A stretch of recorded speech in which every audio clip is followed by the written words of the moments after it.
I grew up on a couple of acres of bushland in Brisbane in the Redlands. My family were avid documentary watchers, so I was really aware of the impacts that humans were having on the environment and the number of endangered species.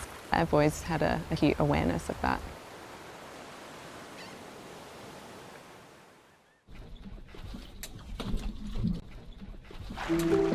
Rubble is the debris that is created when a reef is physically damaged by any number of impacts like cyclones and storms, ship groundings, dynamite fishing and bleaching events. So if the corals die from that bleaching, you can get the skeletons breaking down over time into rubble.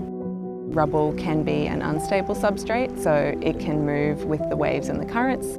If rubble is rolling around, then any corals that settle onto those pieces could get scoured or abraded or smothered in the sediment. The idea for rubble stabilisation is that we can stabilise the rubble for long enough that it can be bound together by different organisms, and that creates a solid substrate for coral recruitment and hence reef recovery. Coral reefs are really important to people, not just because they are these beautiful ecosystems and are fantastic to enjoy, but there are hundreds of millions of people around the world that depend on them for their food and for their livelihoods, and so they're inherently important as part of nature. Reefs around the world have been suffering over the last 20 years, mostly from these coral bleaching events. And even in Australia, in the last 5 years, we've had 3 of these warming events that have killed quite large areas of coral. Last year, for example, in 2020, there was a bleaching event the size of England. And so it gives you a sense of the scale at which the reef is being damaged. And I think there's a growing realization that we need to do more. And that's why we're considering the role that restoration might play in providing an additional boost to reef health, in amongst all of the other things that people are already doing to try to protect the reef. What's the main benefit of being able to do this analysis in the tank? How does that help you scale things up? So from the lab experiments, we are trying to estimate what wave conditions will actually move the rubble. If we understand that, then it is easy for us to model the Great Barrier Reef.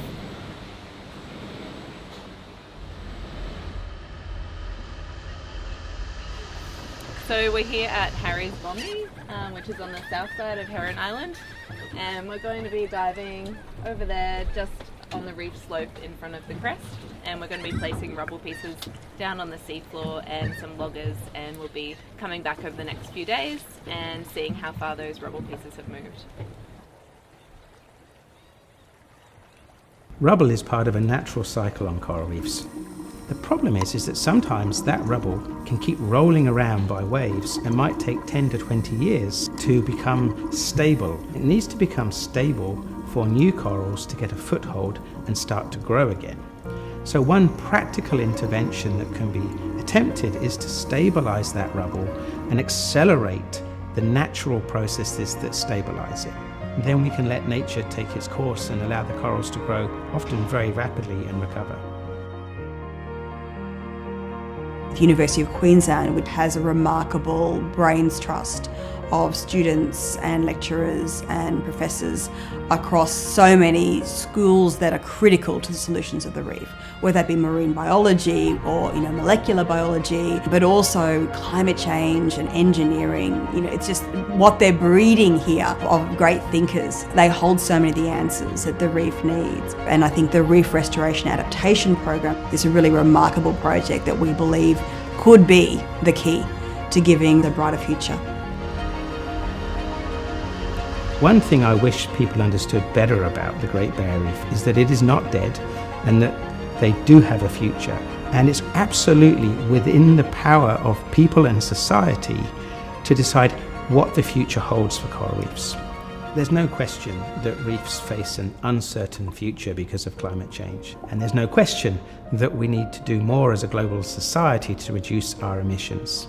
What I want people to feel when they think about the Great Barrier Reef and coral reefs is inspired. Inspired that people are working together.